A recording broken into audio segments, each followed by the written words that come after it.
Маған бір араб уағызшы кісінің уағыздары өте ұнайды. Әсіресе ақырет туралы айтқан уағыздары енді ерекше, өте әсерлі.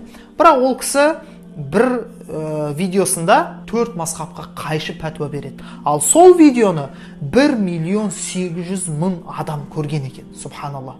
Ойлай беріңіз, жаңағы қате пәтуаға қаншама адам еріп кетті соның 1.800.000-ның ішінде.